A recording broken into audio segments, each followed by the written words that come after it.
উনান নেই ধরিয়া গ্যাস নেই জ্বালে আজকে আমি তৈরি করব আমের মানে ওই পাকা আমের পাঁপড় বা আম সত্ত্ব। তো তোমার ভালো লাগবে যদি এই রেসিপিটা প্রথম শেষ পর্যন্ত দেখো, গ্যাস কিন্তু অনেকটা বাঁচে যাবে।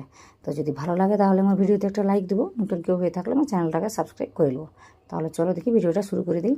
তো এই ভিডিওটা অনেক দিনের, কিন্তু আমি আজকে যে তোমাকে দেখারি, তো কেন দেখারি, এতদিন দেখাইনি কেন, সব কিছু কইব, ভিডিওটা দেখতে থাও। তো এখানটায় কী হয়েছে দেখো, আমি আমের পাল্পটাকে এরকম করে বার করেছি। তো মানে যেরকম করে বার করতে পারবো সেরকম করে বার করবো। তো এখানটা মোটামুটি আমি 2 কাপের মতো পাকা আমটাকে লিছি। লিবার পর এখানটা দিচ্ছি ওই আদা। তো এই আদাটা দিলে কিন্তু এই আম সত্ত্বর মধ্যে আলাদা একটা স্বাদ আসবে। তো এটা তো মানে দেবো, দিলে ভালো লাগবে।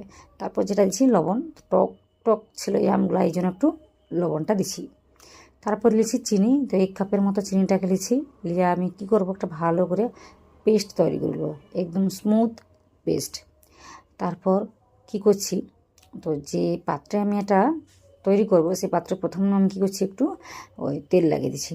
তো এই তেলটা লাগিয়ে দিলে কিন্তু সহজে তুমি আম পাঁপড়টাকে বার করে নিতে পারো। তো অবশ্যই কাজটা করতে হবে। করে নেবার পর এখানটায় আমি যে ওই যে আমটাকে ঘুরিয়ে রাখছিলি ওইটাকে লিছি, লিয়ে এইভাবে দিয়ে দিই। তো এটা হাতের সাহায্যে ভালোভাবে দেওয়া যায়, তোমরা দেখতে পারো এমনি কিন্তু ভালো করে ছড়াবা যায়নি। তো হাতের সাহায্যে আমি এরকম করে ছড়িয়ে দিই। তো খুব সহজ, কোনো কঠিন কিছু নয়, তোমরা দেখতে পাবো। নিলে একটা চামচ নেবো, চামচের দ্বারা করে নিলেও হবে। তো এখানটা আমি হাত দিয়ে করে নিচ্ছি। দেখো কতটা মোটা করে আমি দিচ্ছি, কিন্তু শুকিয়ে যাওয়ার পর কিন্তু তোমরা দেখবে যে ভীষণই পাতলা হয়েছে। তো একটু মোটা করে দেওয়ার চেষ্টা করব। যদি এখন বর্ষাকাল, তো বর্ষাকালে কী করে এটা তৈরি করতে হয় তাও আমি কয়ে দেবো। তো এখানটা কী করছি দেখো, আমি একটু গোলমরিচের গুঁড়া দিচ্ছি। তো দেখতে ভালো লাগবে বলে, আর খাতেও কিন্তু বেশ ভালো লাগবে, স্বাদ লাগবে আলাদা।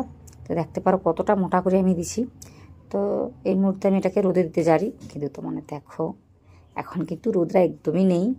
তো বুঝতে পারছো মেঘলা হয়ে আছে। তো একটু পরে দেখা যাবে যে রোদরা উঠে পড়ছে, তখন দেখতে পাবো। এখন কিন্তু মেঘলা। তো আমি কি করছি, আরও কিছুটা বাড়তে আর একটা থালার মধ্যে এরকম একই রকম করে ছড়িয়ে দিচ্ছি। তো দেখতে পারো একটা থালাও কিন্তু আমার রেডি হয়েছে ওই 2 কাপ আম দিয়া। তো অনেকটাও তৈরি করে ফেলাইছিলাম আমি, এই জন্য 2টা পাত্রে আমি দিছি। তো এখন দেখো রোদরা কিন্তু উঠে পড়ছে, আমি হাত দিয়ে দেখারি তোমাকে। তো এরকমই যদি রোদটা থাকে না, মাত্র 1 দিনে কিন্তু শুকলা হয়ে যাবে। কিন্তু এখানটা রোদের ভীষণ সমস্যা ছিল, যে কারণে আমি 2 দিন ধরে শুকাইছি। নিলে একটা কাজ করব, ওই ফ্যানের তলায় রেখে দেবো, 1 দিন ফ্যান চালিয়ে রেখে দিলে কিন্তু শুকিয়ে যাবে। তো এটা এরকম করে নেবা যায়। আর এটাকে দেখো, এই যে কীরকমই ছড়ি টড়ি দিচ্ছে, কীরকমই দেখতে লাগছে।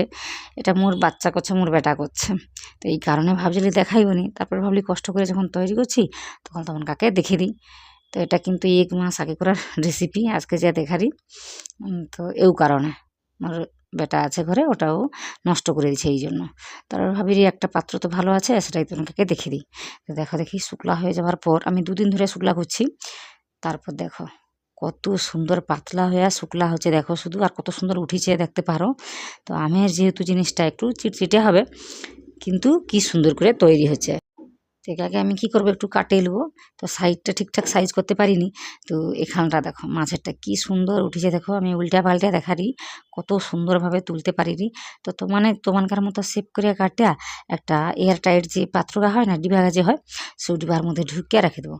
দেখো দেখি কি সুন্দর চকচক করছে, দেখতে বেশ ভালো লাগছে, আর খাতে যে কি সুন্দর হয়। তো দেখো গ্যাস নেই জ্বালিয়া এরকম যদি জিনিস তৈরি করতে পারো তাহলে কেন করবো নি বলো।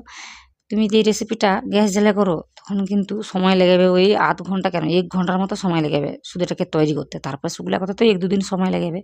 তো আমি যেহেতু মোটা করে তৈরি করছিলি সেই জন্য 2 দিন লাগিয়েছে। আর তোমার যদি ওই পাতলা করে দাও তাহলে কিন্তু ওই 1 দিনের মধ্যে হয়ে যাবে। তো আমি একটু ঘন করে দিচ্ছি, কেন করি, তো এটা শুকলা হইতে দেখো কতটা পাতলা হয়েছে, ওই জন্য আমি একটু ঘন করে দিলে। তো কত সহজে যে উঠে আরে তোমরা দেখতে পারো।